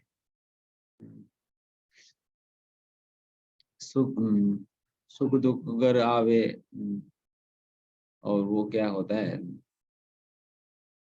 कष्ट संकट सारे मिट जाएं, भगवान के यही काम है, भगवान के यही काम है सिक्योरिटी गार्ड का। अच्छे लोगों को अच्छा चीज अंदर भेजना और बुरे चीजों को रोक देना। सब भगवान को सिक्योरिटी गार्ड बना रखे फ्री में। बस एक प्रार्थना करो, मिल जाएगा। बाकी सिक्योरिटी गार्ड को तो 15-20 हजार रुपये देना पड़ता है, ये तो फ्री में ही मिल जाता है। तो ऐसा नहीं है। बेहतर आप वैष्णव आचार्यों की प्रार्थना देखो, वो लोग क्या प्रार्थना करते हैं उल्टा। जैसे कि चैतन्य महाप्रभु भगवान से प्रार्थना करते हैं, न धनम न जनम न सुंदरीम कविताम जगदीश काम।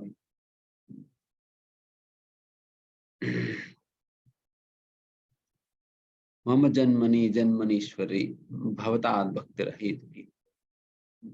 हे भगवान, हम आपसे ना कोई धन की कामना करते हैं,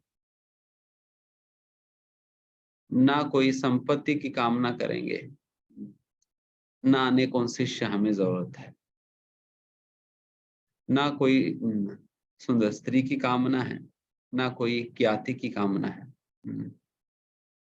हम आपसे बस यही प्रार्थना बारंबार करते हैं कि हमारे कर्मों की वजह से चाहे हमें जितना भी जन्म मिले, हम उन जन्मों को भी हटाकर हमें मोक्ष देने की भी कामना नहीं कर रहे हैं। कोई बात नहीं, जितने भी हमारे कर्मों की वजह से जिस योनि में भी जाना पड़े, कोई दिक्कत नहीं, बट हम आपसे यही प्रार्थना करेंगे कि उस जन्म में भी, उस योनि में भी क्यों ना हो, हमेशा आपकी भक्ति मय सेवा में हमेशा हम लगा कर रखें। आपकी सेवा में हमेशा हमें लगा कर रखिए। हम आपसे और कोई कामना नहीं करते, बस आपकी सेवा करने का अवसर हमें प्रदान करिए, आपकी भक्ति करने का अवसर प्रदान करिए। कभी भी किसी भी स्थिति में, किसी भी जन्म में आपकी भक्ति छूट ना जाए हमसे। तो ये प्रार्थना कैसी है, एंड वो वाला प्रार्थना कैसी है, देन ये आप देख लीजिए। तो इसलिए हम उस प्रकार की प्रार्थना, ये हमें वैष्णव आचार्यों के द्वारा लिखा हुआ प्रार्थना ये सीख कर उन प्रार्थनाओं को गाना चाहिए। नहीं तो भगवान से क्या प्रार्थना करनी चाहिए, क्या मांगना चाहिए, पता ही नहीं चलेगा। तो इसलिए वैष्णव आचार्यों की प्रार्थना है, वो हमें वैष्णव सॉन्ग बुक करके हैं, उस वैष्णव सॉन्ग बुक में वैष्णव आचार्यों की प्रार्थना है, तो उससे आप ले सकते। ठीक है, और किसी कोई प्रश्न है?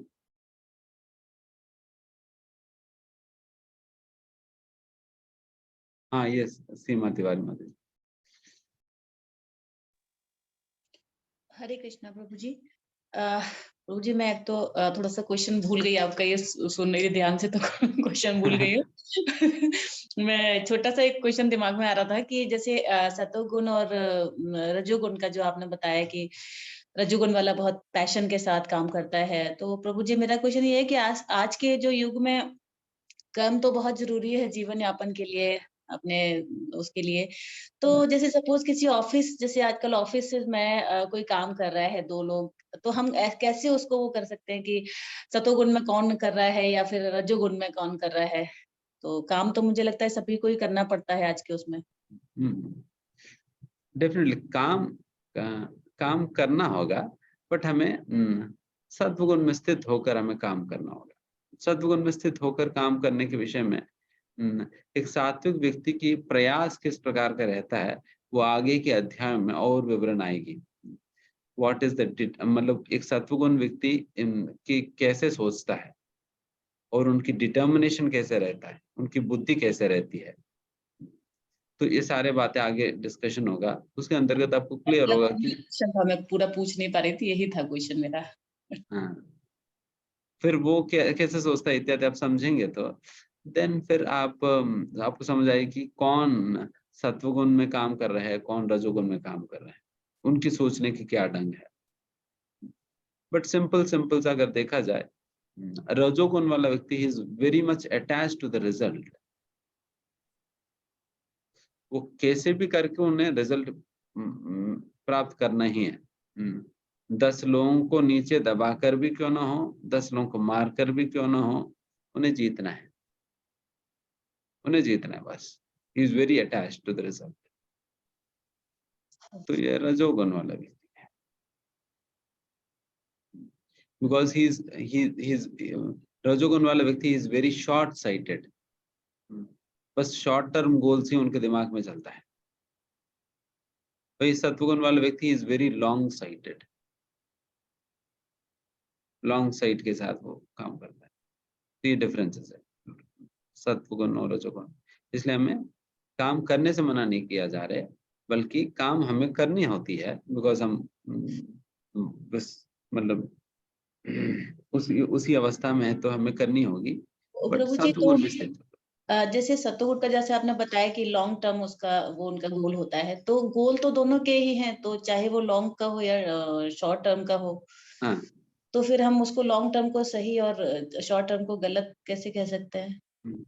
हाँ, जो लॉन्ग साइटेड व्यक्ति है, जैसे उदाहरण के लिए जो शॉर्ट साइटेड वाला व्यक्ति, he does not care for anybody, वो 10 लोगों को दबा कर भी वो ऊपर उठने का प्रयास करे। बट लॉन्ग साइटेड वाला व्यक्ति, उनको पता है कि देखिए अल्टीमेटली रिलेशनशिप्स भी मुझे बहुत इंपॉर्टेंट है।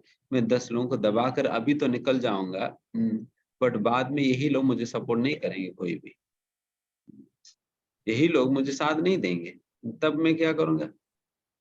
तब तो मैं अकेले पड़ जाऊंगा। अभी से मुझे रिलेशनशिप्स को और एक्टिविटी को बैलेंस करते हुए मुझे आगे बढ़ना होगा। तो ये सात्विक वाला व्यक्ति के सोच विचार है। बट जब मेरी एक सिंपल वर्क की लेवल पर मैं ये सारे बातें कह रहा हूँ, इसमें स्पिरिचुअलिटी मैंने लाया नहीं। स्पिरिचुअलिटी भी लाएंगे then he will be thinking about spiritual knowledge को भी उसके अंदर लाएगा, स्पिरिचुअल अंडरस्टैंडिंग को उसके अंदर लाएगा। यस, केवल मुझे इस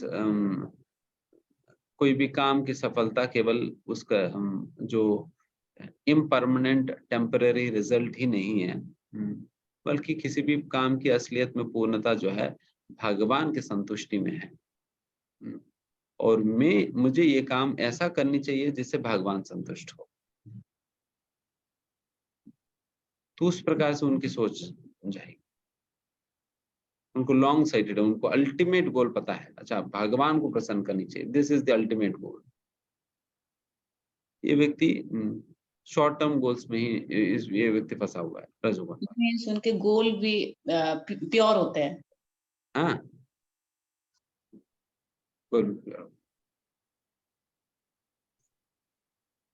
okay, yes, last Vishnukant ma'am. Hare Krishna प्रभु जी, दंडवत प्रणाम।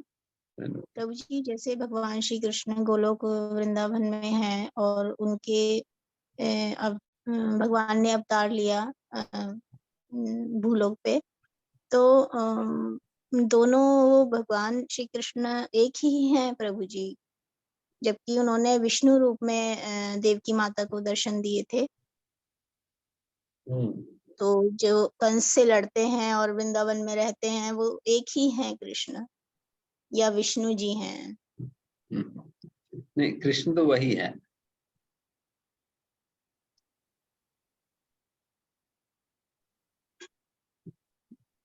कृष्ण तो वही है। देखिए, कृष्ण एक ही समय पर 10 जगह या 100 जगह या हजारों जगह या लाखों करोड़ों जगह पर एक ही समय पर कृष्ण रह सकते है ना। तो जब भगवान यहाँ पर प्रकट हुए, इसका मतलब ये नहीं हुआ कि गोलोक वृंदावन खाली हो गया। गोलोक वृंदावन में भी कृष्ण है, एंड यहाँ पर भी वृंदावन, भूलोक वृंदावन में भी कृष्ण ने अवतार लिया, फिर यहाँ पर भी उनकी लीला चल रही है। तो फिर दोनों स्थानों पे है। यही आपकी डाउट है या कुछ और? प्रभु जी, जैसे विष्णु रूप में उन्होंने दर्शन दिए थे ना देवकी माता को, हाँ।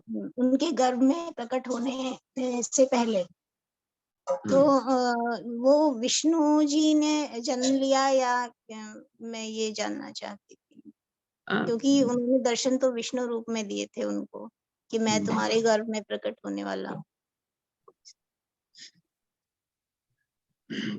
विष्णु रूप में दर्शन देने का कुछ कारण होता है जो आचार्य देते हैं कि मतलब केवल देवकों के कॉन्फिडेंस देने के लिए ही उस चतुर्भुज रूप में दर्शन दिया था भगवान। देव को कॉन्फिडेंस देने के लिए, अगर सीधा ही द्विभुज रूप में ही प्रकट होंगे तो उन्हें क्या पता है कि भगवान प्रकट हुए, क्योंकि सभी के पास 2 ही हाथ होते हैं। तो पहले दिखा दिए 4 हाथ, ठीक है, मैं मतलब समझ लेना, मैं अभी 4 हाथ वाला 2 हाथ में आने वाला हूँ। तो मैं वही वाला विष्णु हूँ जिसने तुम्हें वादा दिया है पहले, तुम्हारे गर्भ से प्रकट होऊंगा करके मैंने वादा दिया था, एंड वही वाला विष्णु करके एक आश्वासन देने के लिए भगवान ने उनको उस प्रकार के रूप दिखाए थे पहले, चतुर्भुज वाला रूप, ताकि उनको ये ऐसा ना लगे कि अच्छा साधारण मनुष्य जन्म लिया हुआ करके। ठीक है ना? जी धन्यवाद जी। हरे कृष्ण प्रभु, धन्यवाद प्रणाम। ओके, धन्यवाद। करंदराज श्री भगवद गीता यथारूप की, शील प्रभुपाद की थाय, गौर प्रेमानंदे।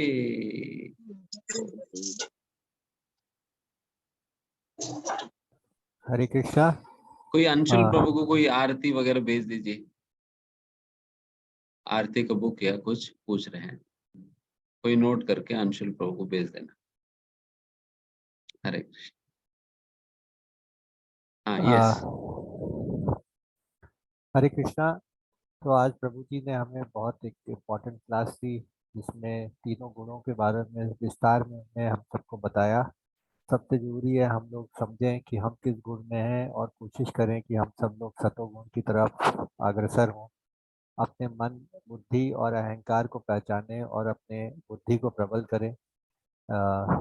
मैं आप सबकी तरफ से प्रभु जी का धन्यवाद करना चाहता हूँ, जो उन्होंने अपने कीमती समय से हम लोग को ज्ञान देने के लिए अपना समय निकाला। और उनका धन्यवाद देने के लिए मैं चाहूँगा आप सब लोग हम मिल के हरे कृष्णा मंत्र एक बार बोलें।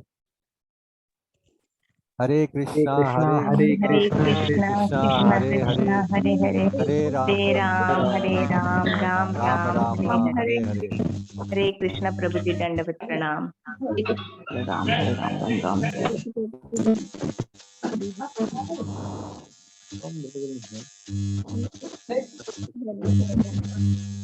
राम।